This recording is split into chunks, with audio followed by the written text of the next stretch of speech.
Hi everyone, this is Dan, and this is Spawn Origin Collection Volume 1. And today I'm going to be going over Spawn issue number 1, which is part of this trade paperback offered by Image and Todd McFarlane Industries. So, Spawn, this character, is the creation of Todd McFarlane. I think most of the people watching this video know that already. And Todd McFarlane is possibly one of the, I wouldn't say the most, but probably in like the top 5, I would say, controversial figures in the American comic book industry, I should say. Interestingly enough, Todd McFarlane had a kind of humble origins. So he is from Canada, and he sent hundreds and hundreds of art submissions to Marvel Comics in like the mid-late 80s, I believe. Trying to get a job at Marvel Comics. And I think there's a story, and I'm not sure if it's 100% true, that he actually ended up, forcibly bumping into, I forget who the artist or the writer was, or maybe it was Jim Shooter, asking for advice on how to get into Marvel. I think eventually Ann Nocenti passed on his art, and he got a job penciling at Marvel. And I think his first job was Incredible Hulk. And then he became very, very, very famous working on Amazing Spider-Man, to the point where he actually got his own Spider-Man series, much like later on Jim Lee got to reboot the X-Men with Claremont later in the 90s, right? So during his early years at Marvel, he was very much the kind of person who was always looking at any usage of his art and his character designs as something that he wanted a piece of the pie. And at Marvel, that wasn't really necessarily going to happen because the characters were owned by the company. So he very much pushed and pushed and pushed, aggressively so, to get more and more control and get more and more money as he could from Marvel. And whether you could argue he was being greedy or controlling or whatever it was, I will say this: he did have somewhat of a positive effect on the comic book industry in terms of creator rights and creator compensation, right? In a way, that people understand the value of owning your own stuff and getting compensated for your creations because of the efforts of people like Todd McFarlane, Rob Liefeld, Jim Lee, etc., right? I know I was harsh to Rob Liefeld in the previous video, but I was mainly harsh to him because of the book Youngblood and not necessarily because of his overall career. Again, I know there are people that like Rob Liefeld, not hating on you if you do. I personally don't think his art is the worst thing in the world. I think it's okay. There's some cool things and then there's some silly things about it. And for the most part, when it comes to Todd McFarlane, I have more of a positive view of Todd McFarlane. Mainly because I actually kind of like this character, and I have a lot of fond memories of the cartoon on HBO, which is more like an adult animation, to be honest, and a lot of video games. I remember playing the video game for Spawn. I think it's called Spawn in the Demon's Hand. It was on the Sega Dreamcast. It was actually, it was your typical Capcom fighting game / arena thing, but it was like bizarrely addictive to play. Very arcadey and fun and very indicative of, I would say, the best era of Capcom. But anyway, I'm done babbling. I'm going to go get right into this. So Spawn is a character that Todd made when he was, I believe, in high school.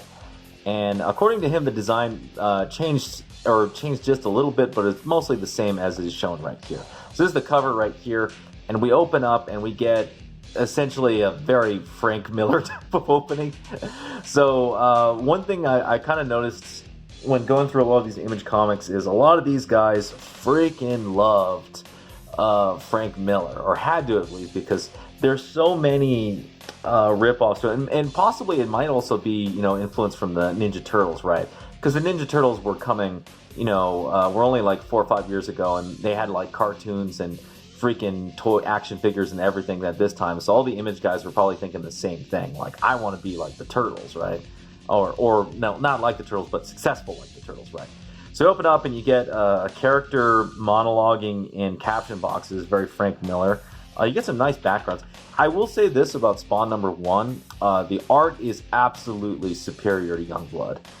This is really, say what you will about Todd McFarlane. His art is very attractive. And for the most part, these buildings, these backgrounds, and everything, it does draw you into the world, even though Todd McFarlane's writing doesn't necessarily do the best job of doing that either.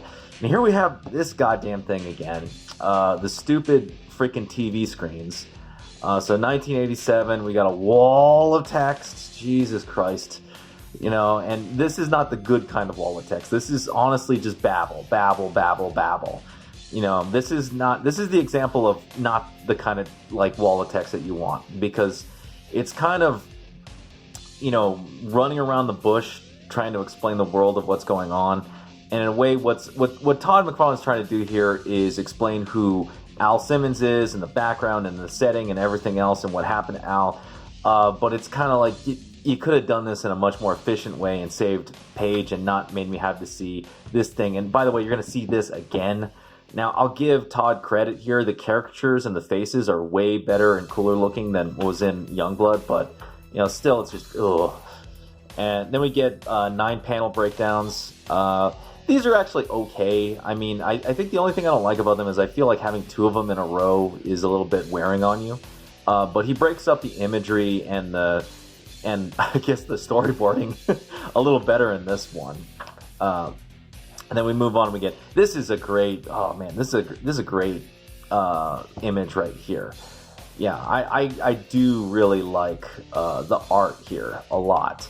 And to be expected, it's Image Comics, right? They that's what they were most known for.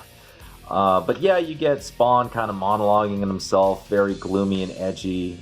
She'll know who I am. I'm gonna find her, etc. You get this vertical panel. I actually don't like when comic books, flip vertical like this. But I will say this: this is dope as hell. And if this wasn't perfect bound, this would look even cooler. So I imagine for the people who actually bought it off the stands or at the comic book shop, to open this up wide in a saddle stitch format looks like way better. I forget if actually this is I think one of these pages is a pull-out poster in the original Spawn. I'm not sure. It might be this one. But anyhow, we go over and then we get the introduction of Twitch, and I forget this dude's name. I don't know. I actually played him a lot in the video game, which is pretty funny. Great example of Todd McFarlane knowing his merchandising, right? All these characters get used in every way and form. They probably got a toy, and they probably got a bunch of other doodads and tchotchkes and all the other stuff. So Spawn goes out, and we kind of know from inference that we're in New York City. This is Al Simmons. He hasn't really said it fully, but you can kind of infer it. And this is kind of where clarity of storytelling would have really helped Spawn out a lot. And also, like, trimming it down. Like, honestly, like, this, like, if Todd McFarlane had, like, an old-school Marvel editor, I think this book would be remembered, a lot more fondly. It probably, for a lot of people, still is remembered very fondly because, say what you will about the writing, the art is fantastic. No, please don't. So, New York special, chick getting mugged and raped in a back street, and Spawn comes in to kick their ass. God, this is like, yeah, dude. Yeah, Youngblood's just looked weird, but Spawn honestly legit looks cool. Like, man, Todd knows how to do layouts. Like, this is good layout design. A bit decompressed, but still excellent layout design. Though this is a little confusing. I originally, when I saw this, I thought he blew up this guy's head. But then you see the guy running away right here. So I was kind of like, what happened there? So right when he's about to rescue the girl, he has some weird, fever dream flashback of his wife, etc., going back to all of this. Kind of like, I feel like he's like spending like too much time in this thing, going over and over, his wife and all the other stuff. And in a way, it's great visual storytelling, but it's taking too long. Like, he needs to kind of speed it up a little bit. And, as a first issue, it's not bad if the second issue is going to finish up the story. The problem is the second issue doesn't really finish it up either. So it's like, I have honestly a theory that the beginning of Decompression actually began with the Image guys. And I think it was probably an accident. They weren't actually trying to like mimic the Japanese like other people like Bendis was later on in the decade. I think it mainly was because they wanted to just visually tell the story more the way that they wanted to do it, with more shots, more this, more that. And as a result, they had to kind of pad out the story in order to keep drawing all these like cool scenes and stuff, right? Again, you get this this really, like, at this point it was starting to like really annoy me when I made it to this one. And it's in Wildcats too, and I think it's in freaking Cyberforce. It's just, man, like when he stops doing this, or when someone finally stops him from doing this, I'm like the happiest can be. By the way, like, I understand that Spawn is kind of existing in our world, kind of like a Marvel comic book, but, you know, this might have been like really cool back in the 90s, but looking back on it now, I just see CNN, Channel 2, E! Network, and I just get freaking annoyed. It's just like, fuck television. Who fucking cares? This stuff is garbage. I want just my comic book, right? This could have been another page of cool Spawn artwork, right? And we could have pushed the story further than this first issue went, right? That's kind of where it is. So Spawn kind of realizes that he is no longer human, that something's fucked up, and that he kind of made a mistake. He's going through amnesia right now. He can't figure out who he is, all this other stuff. And you get the later issues of him yelling into the void, Wanda, all the stuff that you remember from the cartoon. Meanwhile, these two guys are trying to investigate the murders of a bunch of cartel, or I should say gang members going out. And then we get this little teaser in the back of, again, this isn't explained who this is, but later on it's God, my brain is going blank, Malbolgia, who's kind of like Satan devil thing in this universe. I always find it really interesting, all the religious and hell themes that are going on in Spawn, even though Todd McFarlane's an atheist. Maybe he thinks of it as kind of like fantasy in a way for him, right? But anyway, that's the first issue, and you get the Violator in the second issue, and then you get, it takes like 4 more issues for Spawn and the Violator to fight each other, and 4 more issues for Spawn to finally meet like Wanda again. It's like, holy crap, it takes forever. But I will say this, if there is a good single issue story of Spawn, I would say it's number 5, Justice. This actually isn't that bad, despite the wall of text every now and then. I actually enjoyed issue number 5, like genuinely enjoyed it. Whereas, the issues 1 through 4 were a bit of a slog to get through. Ironically enough, Todd McFarlane is very wordy for being, an artist first kind of guy, right? Kind of funny looking back at the Image comic books and seeing how wordy they are in a lot of areas. I don't know if like some of these guys were like trying to copy, say, Frank Miller or Chris Claremont. But I think what they probably don't realize is that without an editor, even Frank Miller and Chris Claremont have a hard time. And I feel like a lot of these books needed a more hardline editor to keep this book in line. And I don't think that actually happened when these books were first made. So, anyhow, what do I have to say? It's a decent first issue. And obviously enjoy the art a lot. It's Todd McFarlane. I don't know of too many people who like actually hate Todd McFarlane's art. Usually it's just like, that's just not my style, or I like a cleaner style or whatever it is, and that's fine.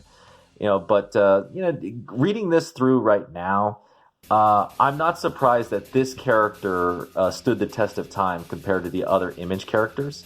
And to be fair, Todd McFarlane was a much better businessman than the other Image creators. So he made sure through other means besides the comic books that this character stayed alive. And whatever you have to say about Todd McFarlane, the person, and his later actions, his later arguments with practically everybody in the comic book industry, whether it be, Peter David, John Byrne, or whatever, right? You got to give some respect for the one book out of Image that really did succeed, both financially and culturally, right? We still know and recognize Spawn. he's in video games. He's in well, he has a movie. It's not very good, but maybe there's a better movie, right? He's culturally relevant. Youngblood, Wildcats, Cyberforce, Wetworks, those are not. So, got to give Todd McFarlane props for that, right? Anyway, I've babbled on long enough. If you like this video, please hit the thumbs up. Subscribe if you haven't subscribed. Hit the bell for notifications. You got any comments on Spawn issue number 1, or I should guess the first 6 issues or so, or Todd McFarlane or this video? Leave it down below, and I will see you next time.